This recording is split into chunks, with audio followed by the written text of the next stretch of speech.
अरिहंत का अर्थ होता है भगवान। अरिहंत का अर्थ होता है आखिरी चैतन्य की दशा, जिसके पार फिर कुछ भी नहीं।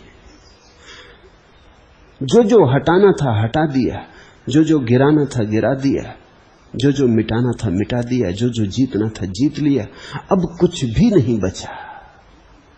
शुद्ध चैतन्य का सागर रह गया।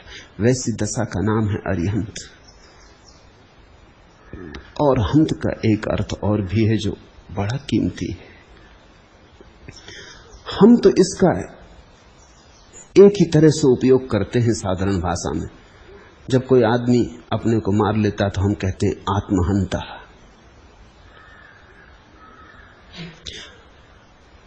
हंत का अर्थ होता है जिसने अपने को मिटा लिया, जिसने अपने को समाप्त कर दिया, जिसके भीतर मैं ना रही, जिसके भीतर अहंकार न रहा,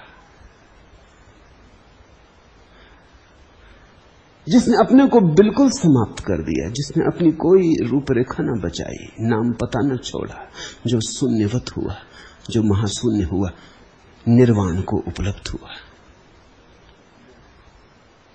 जिसने वस्तुतः आत्मघात कर लिया।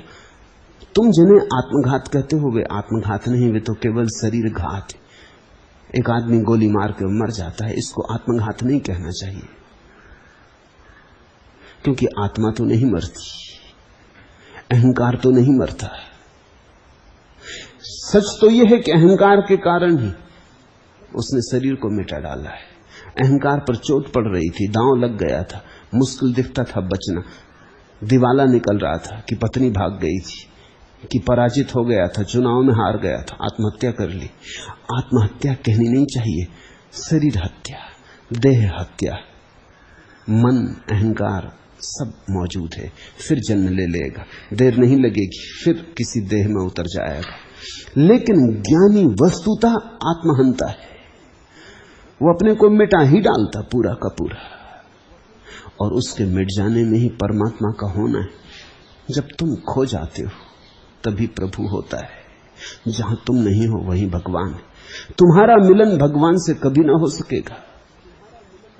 तुम जब तक खोजते रहोगे तब तक भटकते रहोगे, क्योंकि तुम जब तक खोजते रहोगे तुम ही बने रहोगे। हंता का अर्थ है जिसने अपने को पोंछ डाला, मिटा डाला, जिसने अपने हाथ से अपने अहंकार को घोंट दिया, गला घोंट दिया। फिर बचते हैं हम असीम की भांति, अनंत की भांति, शाश्वत सनातन की भांति। हरि ओम तत्। आज इतना।